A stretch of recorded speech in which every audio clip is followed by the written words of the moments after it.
Whenever you are. Ready? Yep. Good morning, everyone. Good rainy morning, right? What a dreary day. I guess fall is upon us on October 1st. So we're going to start with the safety moment. Chris, come on up here.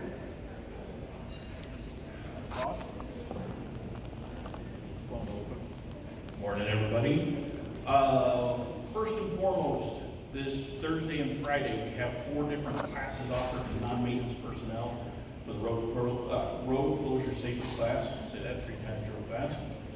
We still have open spots in all 4 classes, and we do some follow-up classes in October, November. We wanted to establish a core group of people to be volunteers in case we need to do road and highway closures out there.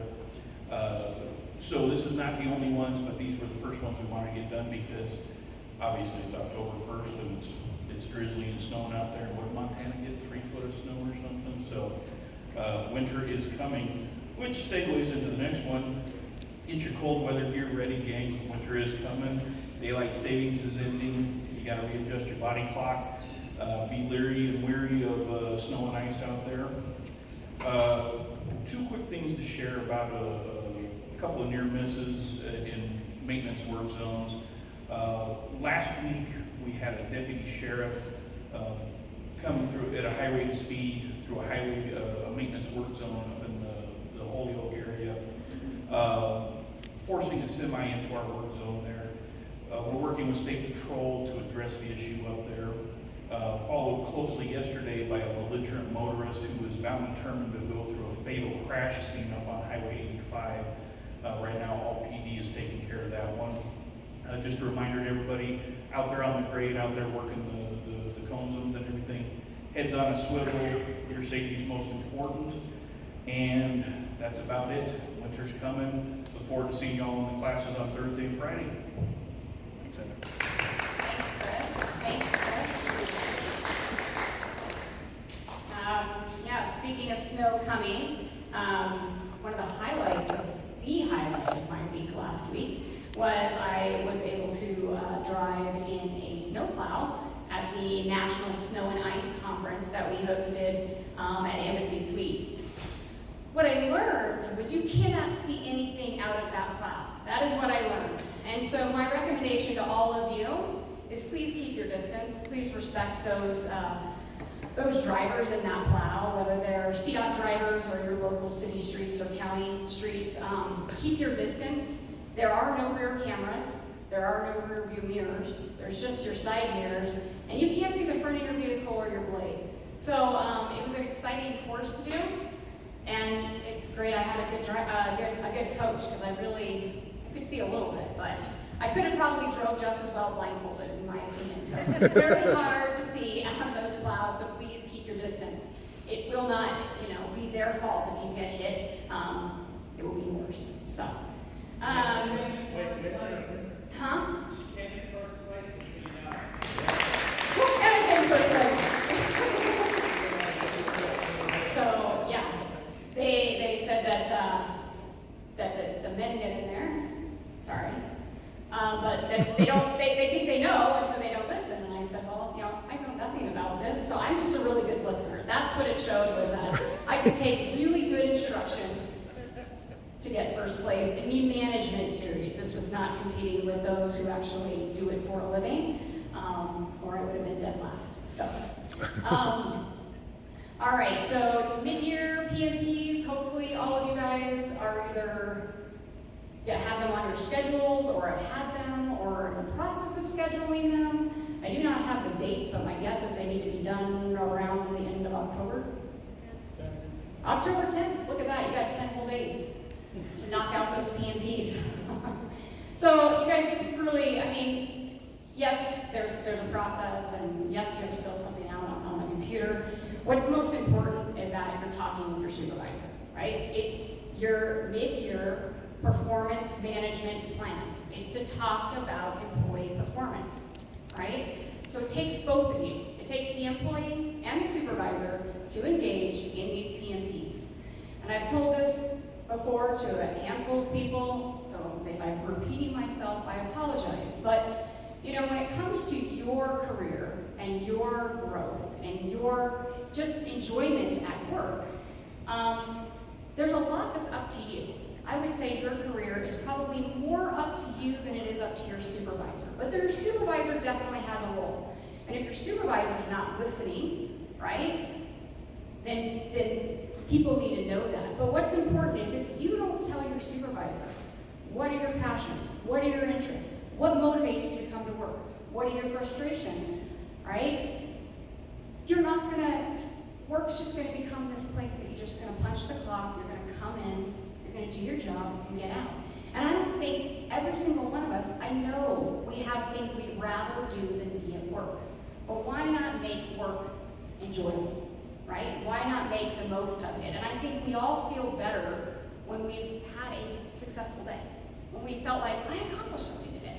It's like vacuuming my house. I feel so much better when it's done. All right? Like I accomplished something. Floors are clean. Awesome. You want to feel that same way every single day you leave work. You want to feel like you contributed, right? You earned that paycheck.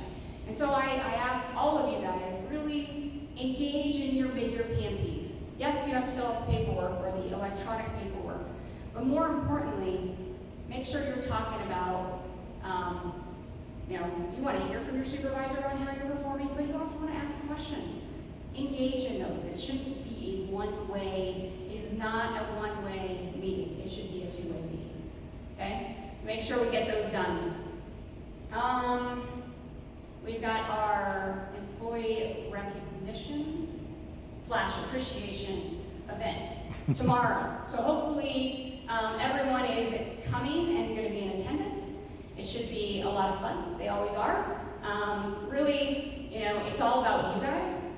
The intent of tomorrow, right, is to recognize the individuals. And my hope for all of you is that you get to know someone in this organization that you don't know, or at least you introduce yourself to someone that you haven't met before, right? So please enjoy the meal tomorrow.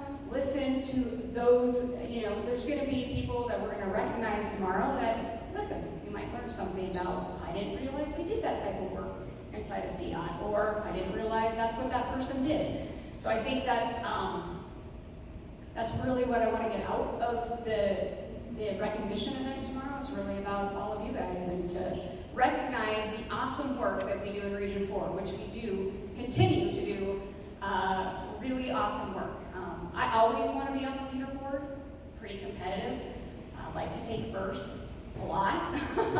So I think Region 4 is always there, but it's all of you guys that gets us there. So that'll be tomorrow.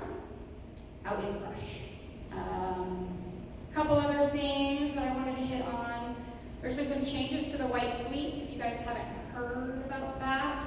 We got new fuel cards. Hopefully everybody has new fuel cards because they do not work as of yesterday. So if you don't have a new fuel card and you plan to go to the pump today, it will not work. You might be stranded. So I don't know who to talk to, but talk to somebody.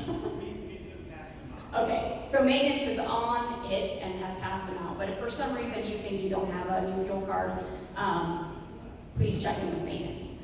The other thing is that I think it was, I'll get the policy messed up, but I don't think it's DPA, but some legislative, basically, this happened maybe last summer, maybe it's been a couple of months actually.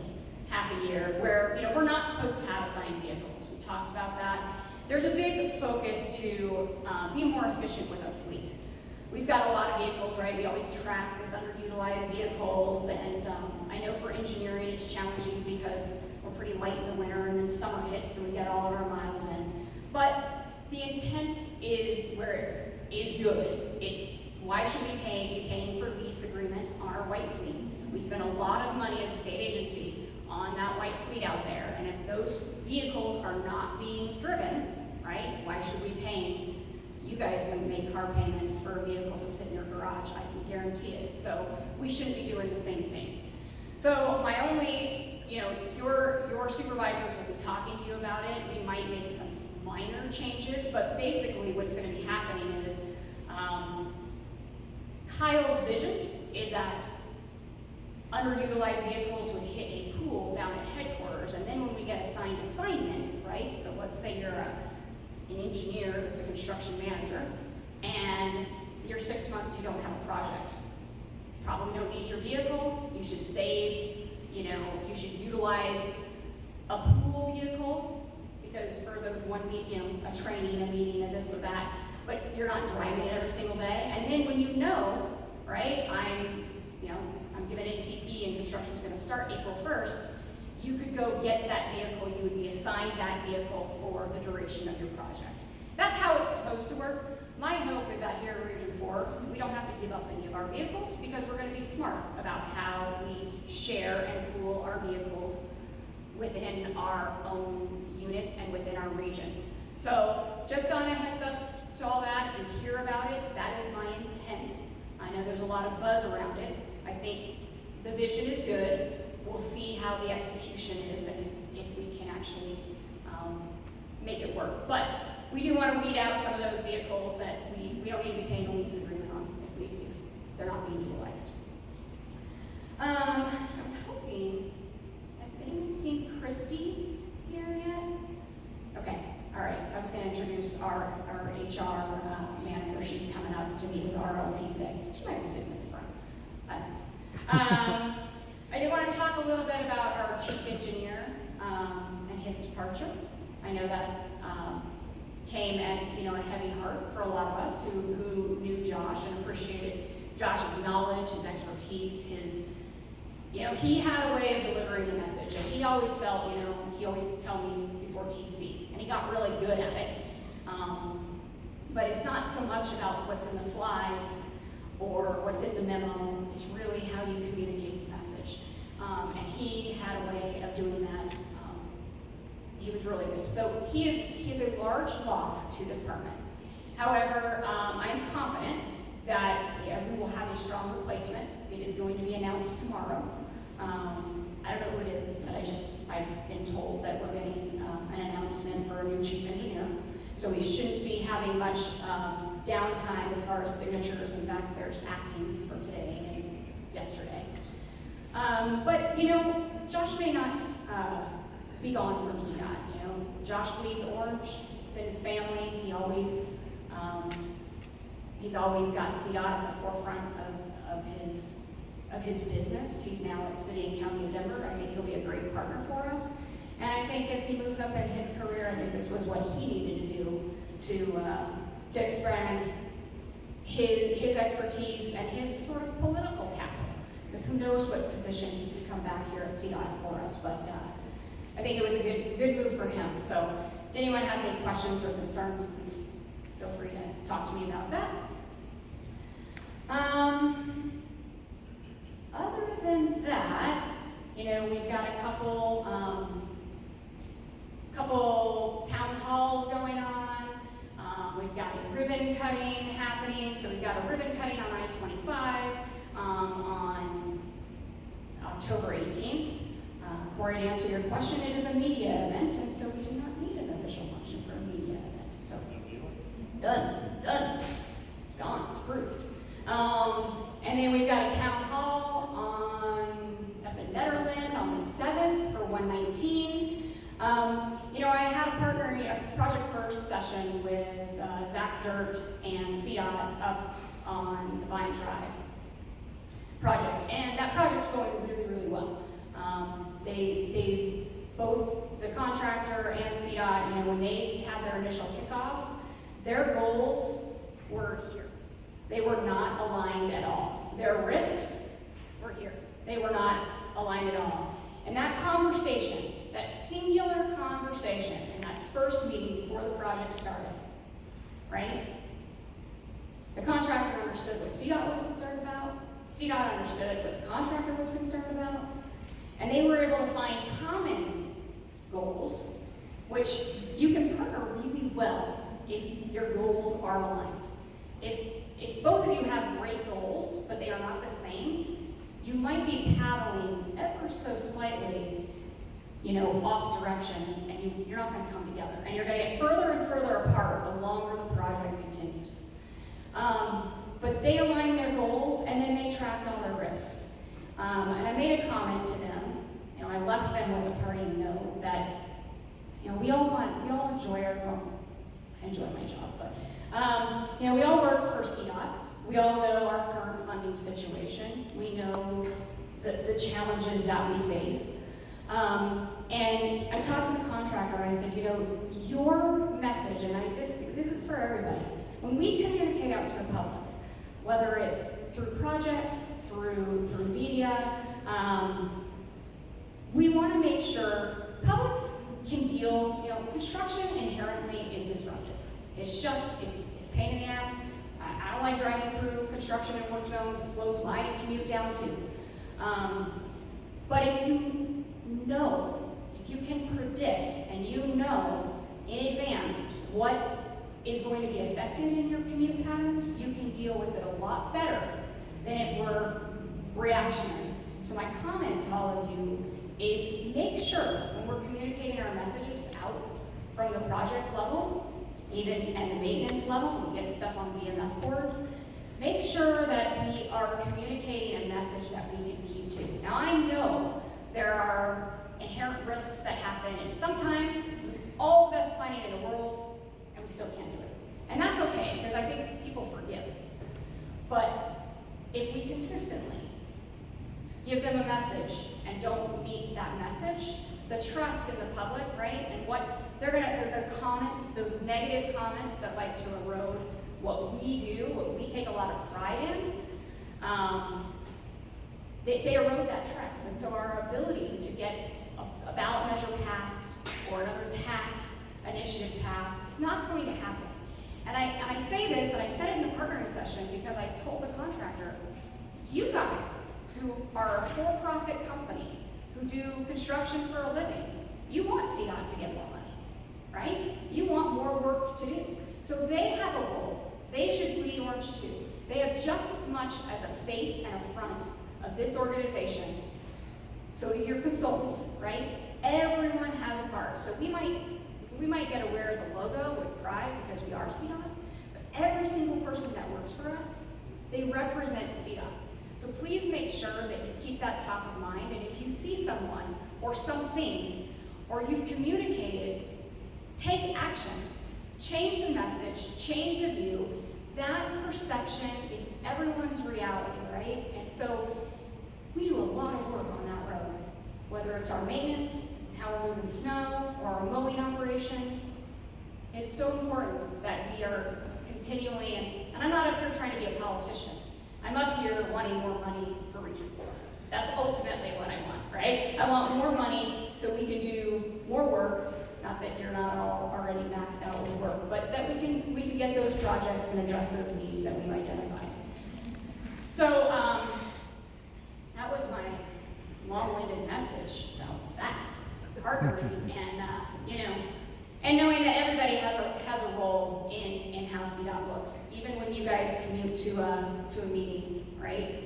You've got your CDOT rig all banned out, right? How you drive is someone's interpretation of how CDOT, right, does business. So you cut somebody off, there you go. They're going to think negatively of all of us, and that was just because I had a bad day and I was in a hurry, right?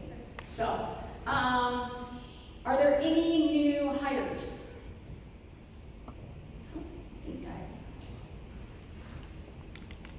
Okay. All right. Anyone else have any announcements they would like to make?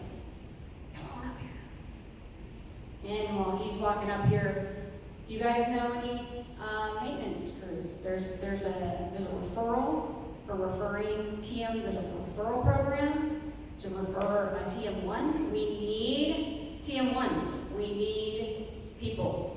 So please, if you guys know anyone who's looking for a job, we have a lot of requisitions out in our maintenance series, so please have them apply. Thank you, Heather. It's my pleasure and honor to pass a leadership coin to Christina Kalhoff in our business office. We have a complex project in Estes Park, the Loop, wherein we have been hired to do the right-of-way. It is the Estes, the Town of Estes project. in conjunction with Central Federal Land and getting money from them through our system for a closing. She was instrumental in bridging some gaps and creating the connections so that we could keep the dates the owner had in purchasing another property and moving forward with relocation. Thank you, Christina. We appreciate all you do and those of your team. Thank you.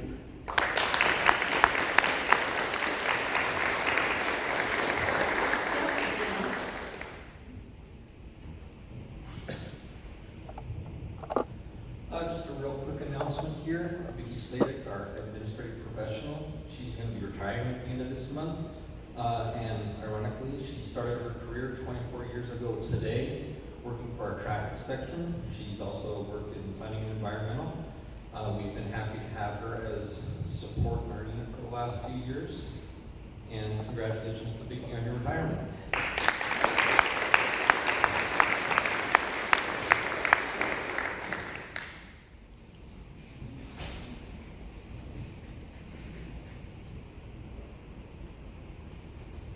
Just a couple of things on, first I want to talk about the PMPs, as Heather said. Ops, TM3s, I know you can see me. Make sure you get them done on time. Also, don't forget, if you had a person that left the organization, you have to do their PMP too. We get those back as well. You have to make sure you're closing out those PMPs. Safety awareness in maintenance, we've been pushing safety awareness, getting out to our folks and making them discussing safety awareness, and Heather's been in a couple of those for us too. That's our push. You need to be aware of safety in order to be safe, even out on our parking lots and stuff. Last year, I went to go fill my truck up with gas, and I hit the pavement and slid completely under my truck. This is my personal vehicle. Which really was amazing, I guess. But that being said, of course, we have position on Admin 3 just closed. We're going to be filling that. The Admin 1 position is closed, and we'll be going through that as well, so we can get the front desk taken care of up there. Other than that, that's all we have for maintenance. Be safe. Thank you. Yeah. All right, anyone else? No? All right, well, happy October 1st day.